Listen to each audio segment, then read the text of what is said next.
Okay, Angus, Will, thank you very much for coming on.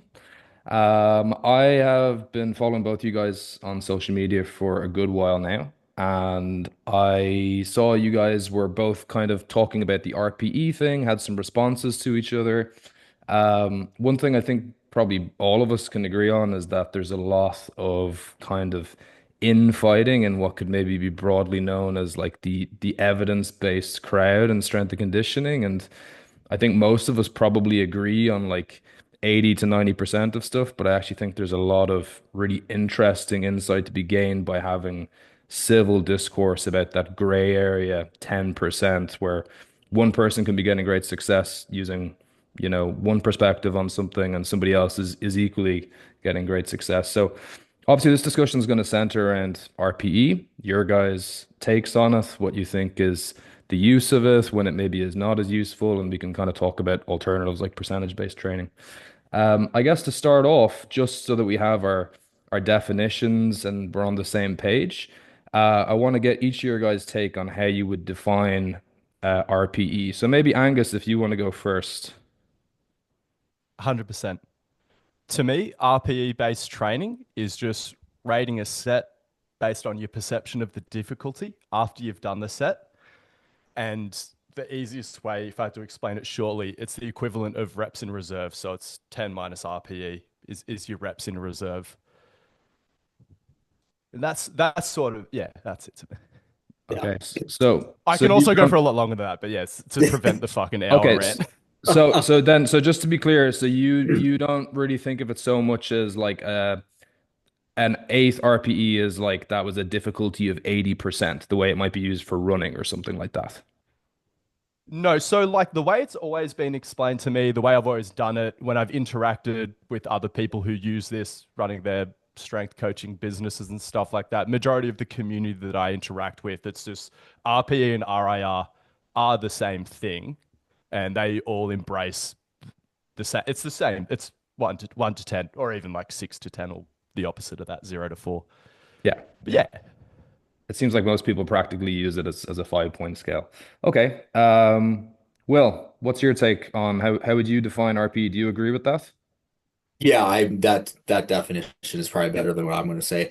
I always like to make like when I make fun of it, it's just like thinking about how hard a set was. That's all it is. But no, I yeah. don't know is because it's RPE, so it's rating of perceived exertion. Mm, Is that not an adequate definition? I don't yeah. know. I don't know if it is. It's No, just an because that's it. acronym. It's like self-explanatory, and like that's why I get triggered when people stress over like their ability to rate their own RPE. I want to have that like ET moment where you got the finger that lights up and you just poke him in the chest, be like, "Cunt, it's in ya." You just fucking put a number on it. Same as like when you go to a Mexican restaurant and they're like, "Here's a hot chili sauce." Rate it from 1 to 10. And you're, oh, that was about a 7. And like people aren't like, oh, what if it was an 8? It's just like, mate, it's all good. Like it's just, Yeah. humans don't purely biologically respond to stress. How you feel about it is okay too. Okay. Yep. Will, question for you. Do you use RPE based training? And if you do, is there specific scenarios only when you apply it? Yeah, so in all of like my ebooks and programs, I use RPE as one of the gauges for intensity. I use it for Haas Concurrent. That's like my subscription-based training team on Train Heroic. See, but I use it differently than kind of whatever like the mainstream way of using it is. So I don't like using it as a alternative or synonymous with RIR. Because I think RIR is RIR, and if you're going to use RIR, I don't like how people are going to use RPE as RIR. You know what I mean? Like, it's just like I don't know. We can get into that later. But yeah, I do use it. I don't use it for personal training clients though. Okay. Um, I guess I sort of do sometimes because sometimes I just say to them, "Hey, on a scale of 1 to 10, how hard was that?" But I don't like explain to them we're using RPE. RPE stands for rating of perceived exertion. I just ask them like how hard it was, and if they give me, "Oh, that was a 7 out of 10," I go, "All right, cool, let's add some weight." That's kind of the way I use it, but I never like explain it to them. Um, I Okay. guess is that an adequate answer? I think so. Yeah. And so you talked about in your video, the advantages of using percentage-based training, that maybe it's a little bit more objective. Um, do you use percentage-based training with like personal training clients, beginners as well? Yeah, but I'm just not married to the number. So it's going to be a percentage range. So it's going to be, for example, hey, you're going to hit a set of five at eight. We'll just say it's at 82%. We're going to hit a set of five.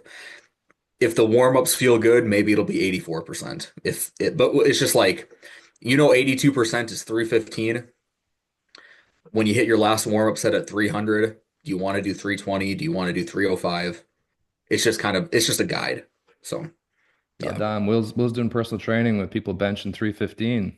Where are you getting these people from, man? Yeah, those Yeah, are it's not not good. accurate numbers. I suppose one question I have there, and then I'll get Angus's take on this, is okay, so you're going to use percentage-based training with somebody.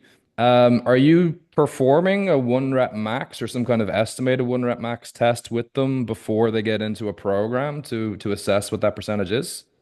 Not usually. Gosh, that's hard to answer because it's such a depends answer. Before I start training them, no, because most of my clients are high school kids with a very like low training age, so most of them know. But if I'm working with a kid for an extended period of time, we'll eventually hit some singles and find out what that number is. Um, yeah. So sometimes I guess. Yeah, yeah. Yeah. But obviously the 1RM changes over the course of a training career. So the accuracy of that percentage becomes less accurate and less precise over time. And but yeah, there's rep maxes. We can estimate things. I have an OVR device that can give you an estimated 1RM. So you're looking at all of the different metrics to kind of see where they should be at a given time period. Okay.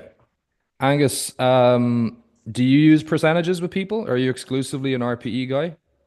No, I will like tell people to train elsewhere in consults and onboarding if they want percentage based. I get triggered because like, and this is full candid. Like, yeah, I just and my mentor is actually like that as well. Like, I've had similar conversations with him. He's like, I had clients who just didn't want to pick their weights. Like, can you pick them for me? And he was like, oh, like there's like, so many great coaches who use percentage based training. Like, you should go train with one of them. Um, and so I've been sandwiching it into more things where people have been more hesitant to adopt RPE based training. I'm really critical of a lot of like the dogma in weightlifting. Like it's like they've just fallen behind powerlifters in terms of how we view stress, strength training, programming, periodization as a fucking whole. There's just been no changes in weightlifting, well, up until sort of recently, the ball sort of seems to be moving. So I'm even applying RPE to Olympic lifting. And a lot of people are like, wait, what's a fucking RPE 7 cleaner jerk and snatch in something that sort of feels so technically limited? It's like such a different form of failure. And I'm kind of like, I'm also so something else that I've been questioning simultaneously a lot. I guess like over the last like more than a year would be how accurate does a training prescription need to be for it to be effective and to get the job done? And again, like this thought process has come from people being like RPE is subjective, RPE could be inaccurate, and I do accept that to some extent because I'm like, right, yeah, 100%. I see the way it embraces subjectivity, and it's like it's a more subject. Like with percentage, you have a more objective measure of something, but it's an objective measure of something that I question the relevancy of. Not in totality. Like you 1RMs, you 1RM, and how much does daily readiness fluctuate? Like I think that that's different for everyone. But it's like so we can have an objective measure of some lift you hit on a random windy Tuesday. I mean, some people like fucking haven't hit a bench press PB in 2 years, and they're like, "Fucking better have my objective measure." I'm like, "Your objective fucking measure of what?" Like, um, and then again, sort of looking at like learning more about stress and being like, what is the human response to stress? And then sort of running into this thing of like, we don't have a purely biological response to stress. I think when idiots like Atlas hear that, they want to like strawman it and be like, oh, so it's only a psychosocial response to stress. It's like, no, no, no, no, no, BPS. It's like a biological, psychosocial, allostatic response to stress. And so with all that sort of thought process, I'm kind of like, Nate, if I write down a 7 and you hit an 8, I couldn't give less of a fuck on it. Like, sorry, as in I'm beholden to the result. And I train like strong people, I train weak people, and I can't remember the last time someone sent me a lift and I was like, oh, come on, mate. Also, context, I train people who want to train, who are pretty dedicated. I think if you're working with like real Gen Pop doing RPE based training, like they'll send you some fucking RPE 8s than RPE 5s. I'm much more likely to get a fucking RPE 9 when I ask for an RPE 8. But then again, I just sort of manage it. I have a whole training system oriented around a reactive approach to training, sort of. So it's like any decision errors are cushioned by, again, my athlete's ability to auto regulate through RPE, which again, Will does through a percentage window. So, like, principally, we're aligned there. We're just methodologically diverging from our expression of that principle. Um, but yeah, so sorry, just to like land the plane on the point I'm making, I'll sandwich RPE into fucking anything. And again, like a lot of people are sort of saying it's lazy. And like, I kind of agree. Like, I'm not looking to do extra work or anything like that, but I am always beholden to the result. Like, cunts pay me to get better at shit. And if they're not getting better, then I'm like, well, we need to be more accurate. But just since I've sort of been playing with this idea of like, okay, when they overshoot by a point, I'm just going to keep my fucking mouth shut and we'll keep going. And all my clients are still making sick progress. Um, that answered your question, didn't I? I know I went on a few fucking tangents there, but No, there were some nice tangents in there. Will, any thoughts on that? Um, I got a question, I guess, and this could yeah. go to either of you, I guess, whoever wants to answer it. All right, let's just say you prescribe an RPE 8, set of 5 RPE 8. Um, they put on 160 kilos on the bar. They do a set of 5. It's an RPE 8. Um, but they've also done in the past, let's just say 2 weeks, same exercise. They've done what did I say, 160? They've also done 160. 150 for a set of 5. They also label that an RPE 8.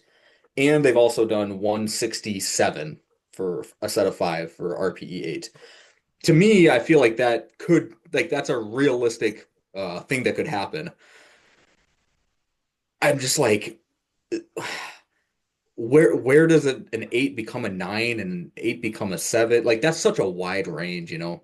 What is that? What did I say? What did I say? 140 to 167, whatever. I mean, Yeah. a Yeah. 20-kilo window, so 45-pound window.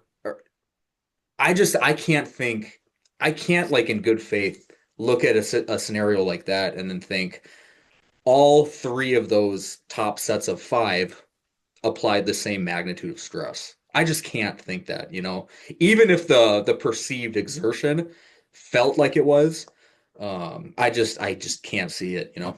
Sorry to interrupt, but before I lose that thought, but then would you also question the ability of the system to handle a stimulus of a certain magnitude when the total health or readiness of the system is fluctuating that much? Like that, and Yes. so so my thing is like, and I would say that it is. My view of it is because again, sort of looking through the lens of total stress on the system, I'm like, they're getting dicked hard by life right now. So I'm not gonna. So as long as the perception of the difficulty, and then that's my proxy for stress on the system, is the equivalent, then I think it is productive. And hypothetically, like let's say an example where like they're hitting the RPE 8 and they're in the toilet, it's like a 120 or something like that. Again, like that's meaningful data to me where I'm like, mate, don't just take it easy today. Fucking go home. Which I guess that's not even RPE at the moment. That's just like more heavy auto regulation. But like all of that info is meaningful to me. And like I just find when you lean into it, unless they have a really chaotic life outside of the gym, people tend to be more consistent than that, I've found. But again, there was very much this leap of faith that I've taken. I'm like, I'm just gonna let the bottle spin and we'll sort of see what happens. Yeah. I got a question actually. Let's just say, so how do you program Angus? Do you say, God, it's just easy to say 5s. Do you say like, hey, 3 sets of 5 and all sets at RPE Oh, this 8? is a good question. Would you say that? Was that how you Yeah, would yeah. program And something? then, Okay. because is this about to go where then, because you get the question from the client, they're like, am I meant to like change the weight on the bar for every set? Like, to do an RPE? Because like, there's some truth in that, man. If you hit a genuine set of 5 at RPE 8, it's like 140 kilos.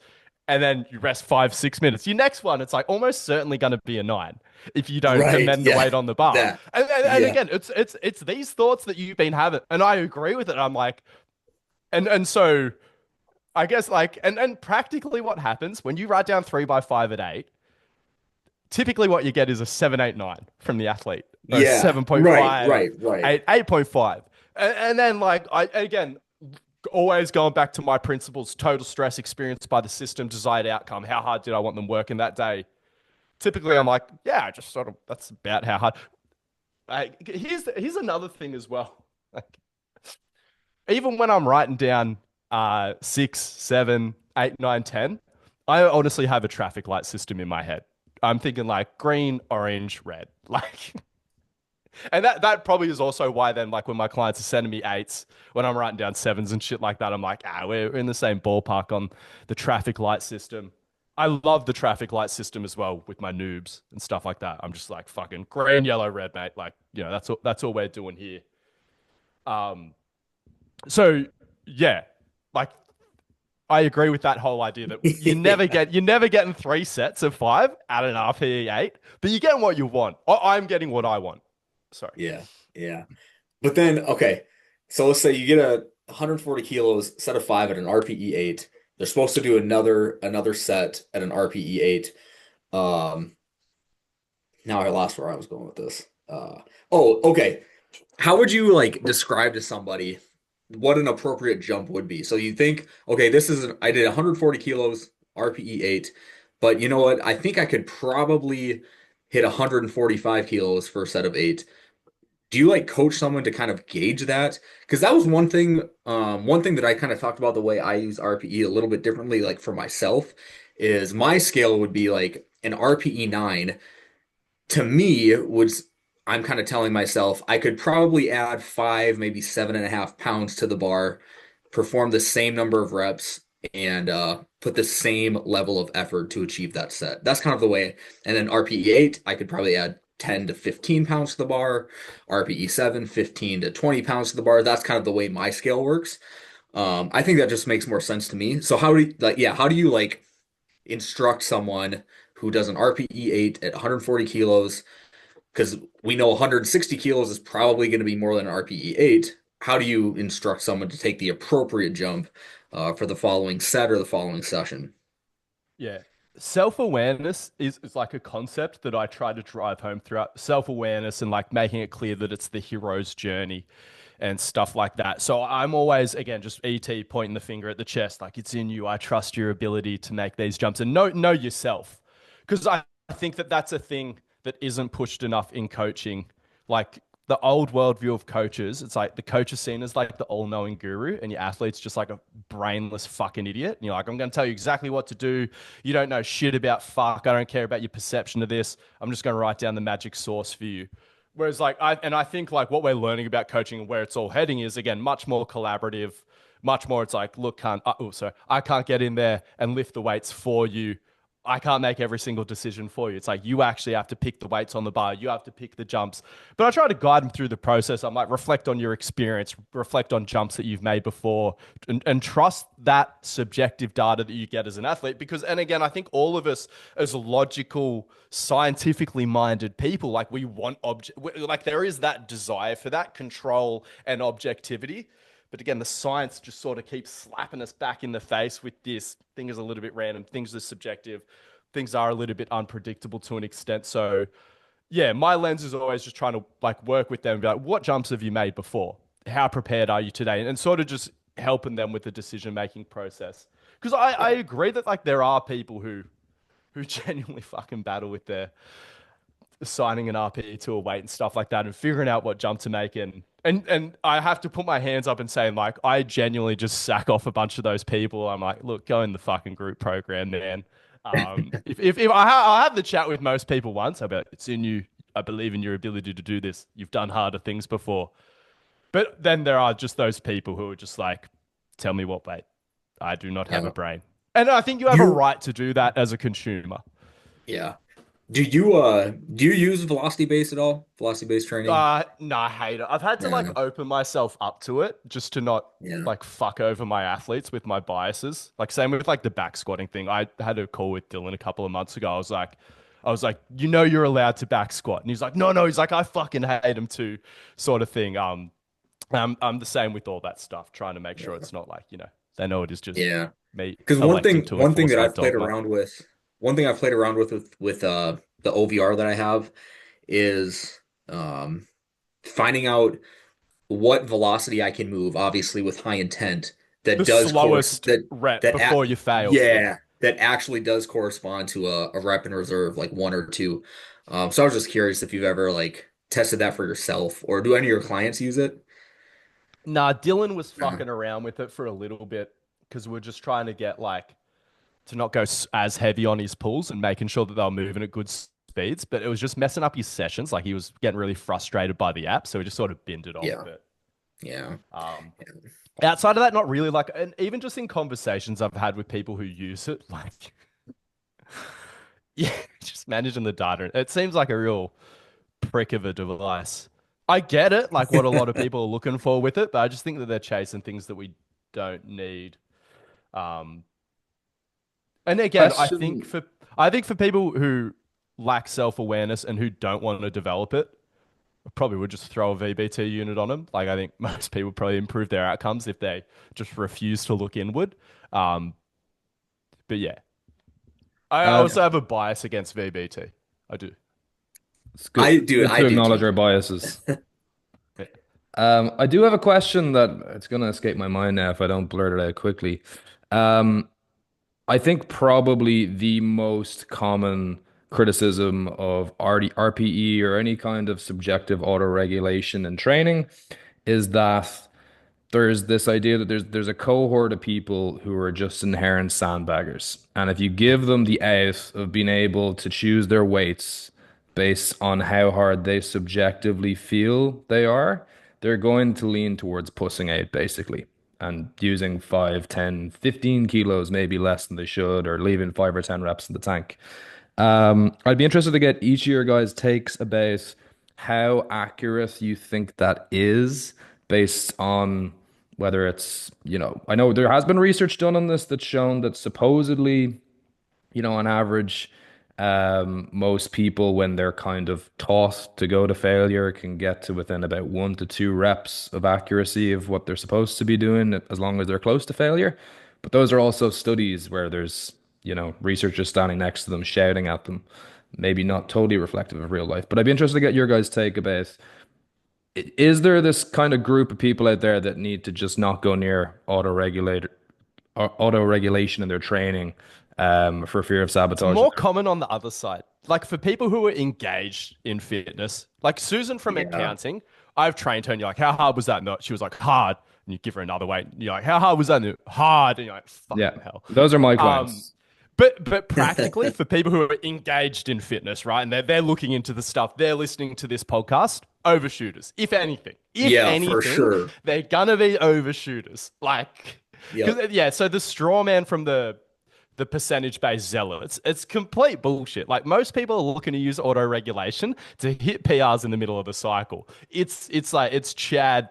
It's the hectic shit. Percentage base is the softer shit. That's like keep the dick in your pants. Like oh, let's follow the program. RP is like cowboy mode in reality. Yeah, Um, no, but then I there's this agree. other thing where again talking about Susan from accounting, it's like if you tell her 2 reps in reserve, you're getting 10. Yep. Like, if they don't really want it, it's not happening. And And you they could make really the don't argument like when you show if them what failure actually is and they realize how much was in the tank. it's like bathing a cat. Yep. Will, would you agree with that on the whole? The people tend to I think I overshoot, would. I think I would, yeah. which I think is Yeah. important because I think a lot of times maybe it's the difficulty with social media is that you need to be able to craft a message that's not fucking 5 or 6 paragraphs long, but yes, there's always going to be these people that come across what's supposed to be a generalization and think it applies to them, when really you could be talking to a very specific group of people, which for both you guys, or both you guys, is probably people who are at least intermediates, maybe. Yeah, yeah, for sure. The bulk of it, I would say. Yeah. Yeah. Yeah. And Um, people who care. mhm. Yeah. Yeah. 'Cause I've certainly found that, I train a lot of beginners, and yeah, it's a rude awakening for them when, for me personally, I don't really care too much what somebody is rating something as long as they're making progress week to week. Yeah. But obviously, as you start to push past that beginner stage, there's like a base level of effort you have to start applying. And for a lot of people, it can be a smack in the face to realize that their RPE 7 had like 10 reps in the tank sometimes. Oh yeah. Yeah, even as a bit of a dog, I'll get there. Like I'm a big overshooter when it comes to your sets of 1, 2, and 3, but I have to do my AMRAPs when I've moved away from doing 3 RIR for my Mhm. accessories and shit like that anyway. But like hypothetically, if you're one of those people, I think it's like you really need to recalibrate yourself regularly because you really it's the further you are from failure, for sure, the harder it is to accurately gauge. Then again, Mm, obviously, you've got to have that decision making process. Like, how important is that accuracy for that? But I think that's relevant. I think, like, as well, just like the the biggest point that Will made that I probably deliberately overlooked because I didn't want to admit it was correct, but he absolutely fucking nailed it. I love to ignore how neurotic some people get over their RPEs because it's just not. I want to pretend that they're idiots who just don't understand RPE based training. And like, I have to accept that they're part of the RPE based community, whereas I just want to be like, can we just fucking get those people on a different island? I mean, again, I think a lot of those people are using VBT now anyway. But yeah, he just like their RPE is such a good system, but neurotic people like they just ruin everything. And there are people that text and coach asking their training partners, still getting a shit RPE rating because they're just like emotionally invested in numbers that they've hit before and things like that. And like, but yeah, so it's like yeah, when you take it for what it is, I love RPE, but then yeah, there are just some people where like you give them any level of responsibility and they're like, oh fuck, shit, and again like as much as I'm annoyed that those people exist, and I think Will would agree with this, it's like it's just a symptom of this fucking industry. Like whether it's yeah. biomechanics, whether it's fucking load management, whether it's like yeah, there'll be another thing soon. It's like wherever they go, there they are. There's just neurotic people ruining every single training principle. I another question that I'd be interested to get your guys' takes on. So I don't know if you're familiar with Dave Tate from Elite FTS, but Yeah. Mhm. he said something a few years ago that I thought actually maybe got to the heart of like a lot of the disagreements that people have about RPE. And obviously he comes from this like the old school of lifting where like it was just percentages or, standard load increases or whatever. And he was trying to wrap his head around some guy who was on his podcast talking about RPE. And the thing that he couldn't figure out is like, well, like is it an RPE 7 if like I'm in a gym full of other powerlifters and we're blasting AC/DC Yeah. and all like pumped up to max out on bench press, whatever bands around it and fucking kettlebells and whatever those guys were doing. But I think this is maybe part of the problem in terms of understanding what RPE is trying to do, that I think sometimes maybe it gets misconstrued as like the amount of effort that you're putting into a lift. And I don't know if that's something that we can really measure, even with something like you could kind of sandbag like velocity-based training, not push with as maximum intent Yep. as. Do you guys think that that's maybe part of the problem with RPE in terms of how people interpret it? Yeah, I Adds a think whole that's a layer pretty to it. accurate, yeah, a pretty accurate analysis. Yeah, because it just seems like, I mean, I know so many people who they do one training session, training with some guy who's way stronger than them. It happened to me. I trained with a friend who was able to like bench press my squat, and I felt fucking pathetic. And somehow, magically, within a week, I was doing like 20 or 30 kilos more on my deadlifts and my squats because I just didn't realize how much more I had in the tank to actually like drive hard into the bar. Um, do you guys think that that's outside the scope of RPE?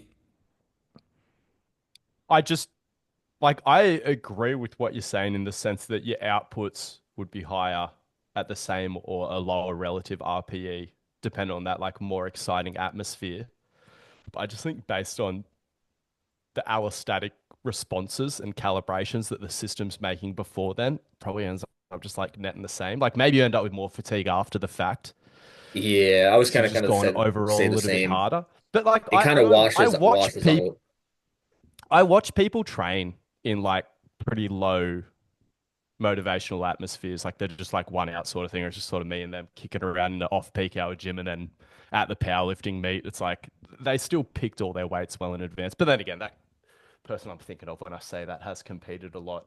And this is what I mean. Like in every situation that comes up where you're thinking about something that may affect your ability to reliably subjectively appraise your effort level, I just think a lot of that is solved by you've probably been there before and you probably have experience to draw on to still make an accurate enough reading on it. First day in a revved up powerlifting gym, first time at a meet. It's like, okay, well that's going to be some new data to the system. But I would hope that anyone who's going between a really revved up powerlifting gym and then sometimes doing their training in a commercial gym or a Planet Fitness on a regular basis can intuitively factor that in. I would Yeah. hope. Yeah. No, I agree. Okay. Any other questions for each other on this topic? I got a question for both you guys. All right, so RPE, synonymous with RIR. Have you guys ever used it or heard other people using it with a kind of different set of descriptors? Yeah, and it makes me Yeah. want to blow my fucking brains out. Yeah. What other What do you mean by descriptors have you different heard set of people? descriptors? So like, They say RIR is objective. I'm like, mate, we're still just pulling a number out of our ass. I've seen people describe RPE as RIR. I've heard it described as bar speed without a velocity-based tracker, Mm. which is like, at that point you're just eyeballing it, which is probably pretty inaccurate to me. I've heard people describe it as yeah, effort level, but that's all it is, effort level without any other uh, descriptors to it. Mm. So like I've just seen people use other like definitions before all the time. And I don't know, I just wanted to get your take. Have you guys seen other people describe RPE as differently than the way you guys use it? Yeah, and I would say it's people that like really struggle to wrap their head around the whole uncertainty thing and like embracing that component of the science experience, let's call it. Maybe some part of the scientific method. And acknowledging the idea that yeah, I would say a lot of it is just embracing any level of subjectivity, and again, not respecting that because they haven't really come to terms with the non purely biological response to stress that we have. Because that's the thing. I think to arrive where I have at being like, mate, it's just rating something on a scale of 1 to 10. You could just go easy, medium, hard. To arrive at that, I really had to Yeah. go down some fucking rabbit holes and be like, oh fuck, we're barely a homeostatic system. Oh, what the fuck is an allostatic response? Oh, it's just embracing this whole art versus science continuum that's unfolding in my head. So it's like I've gone down some waffling rants and fucking intricate rabbit holes to then arrive at just this simple application of RPE based training. But again, and this is the thing, it's like you can tell who learnt RPE based training from Instagram because fuck, they say some dumb shit.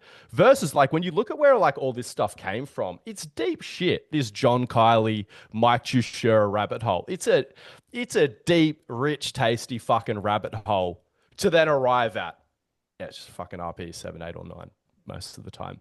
So I definitely get that. That just yeah, fuck, some people say some shit about RP, and I'm like, Jesus.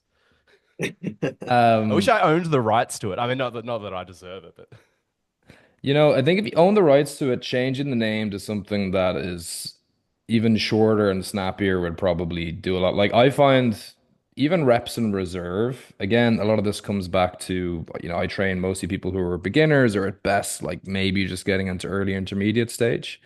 And I actually just say reps in the tank most of the time to yeah, people because even when I say reps in reserve, like what do you too mean technical. reserve? Like the Federal Yeah. Reserve? What the fuck are you talking about? Um, and I just find it's the easiest way to explain how many more reps until you couldn't do a rep anymore. I don't Yeah, have to I say the do, classic gun to your head or yeah, family kidnapped. The only way to get him out is to do another rep. How many could you do? It's like, yeah, the John Bros Yeah. method for squatting.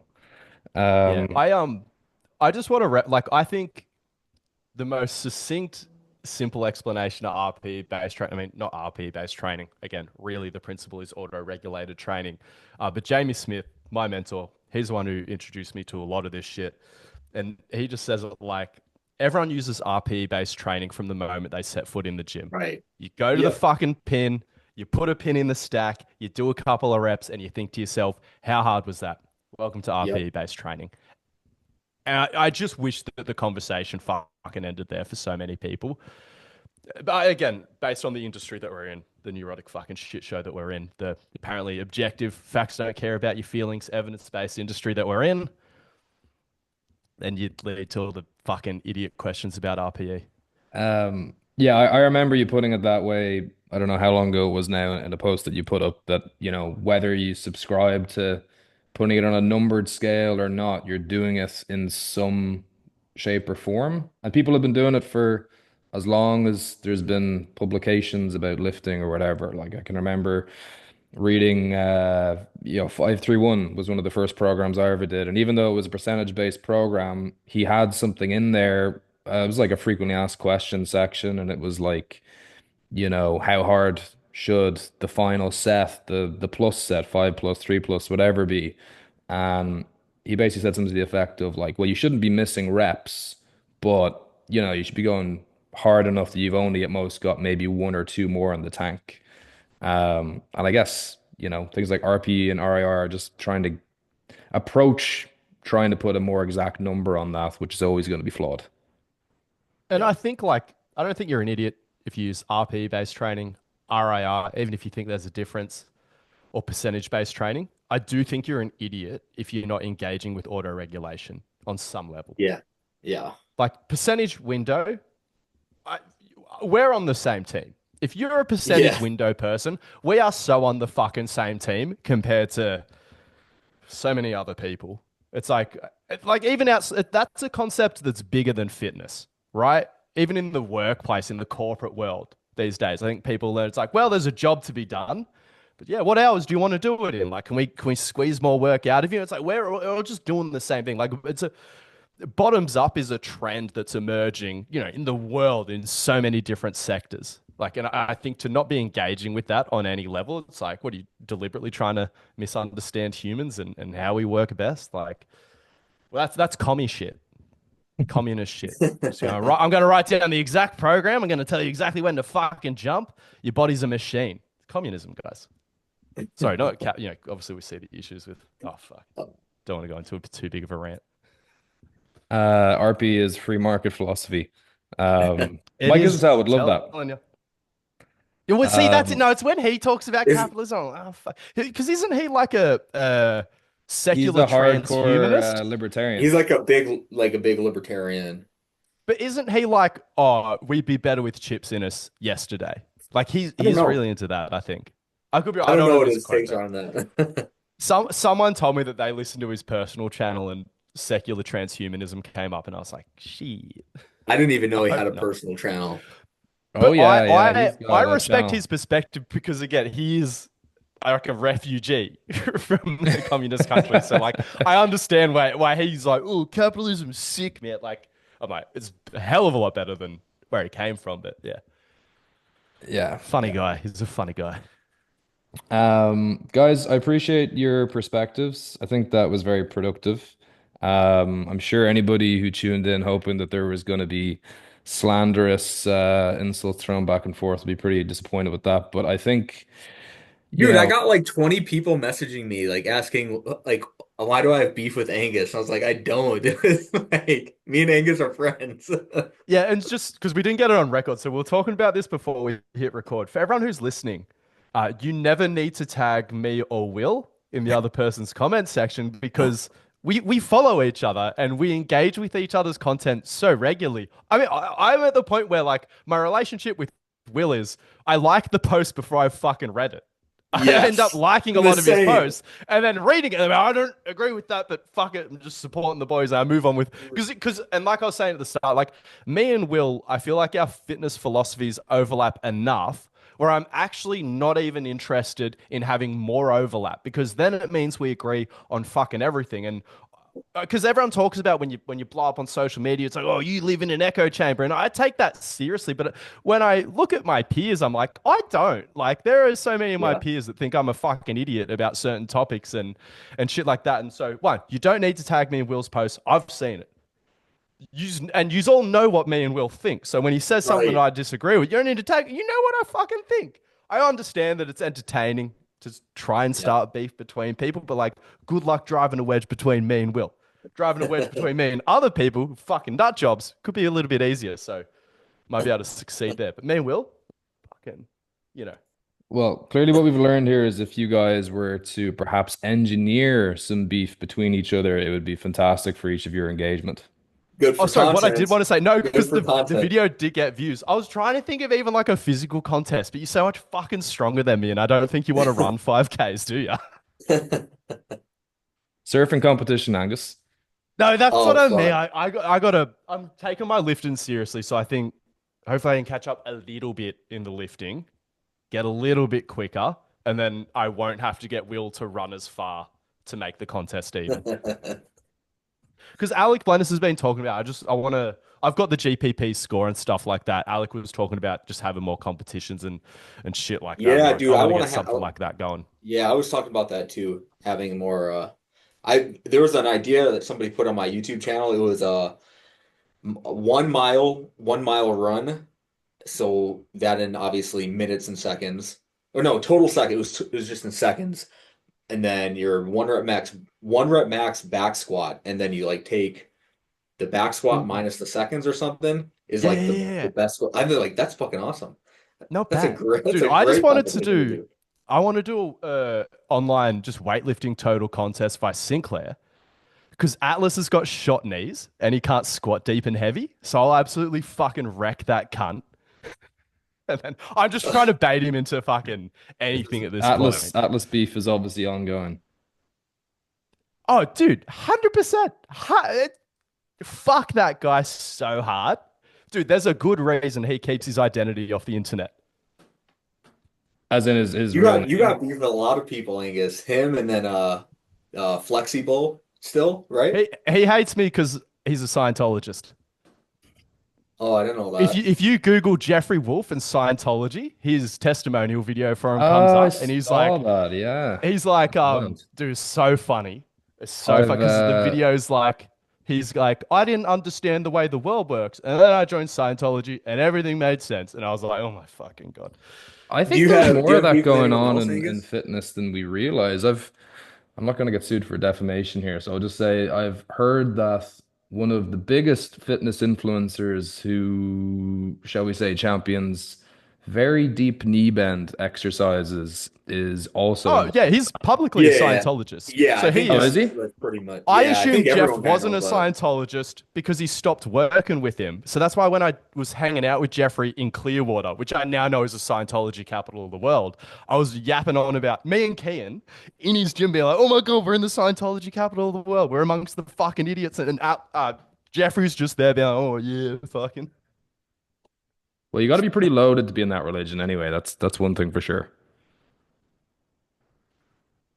When we stop recording, I can talk so much more. Okay. Well, I think we will leave it there then, because I'm interested to hear, unless there's any more closing remarks, guys. I'm good. Nah, All that was right. sweet. We'll engineer some beef and then bring you back on again.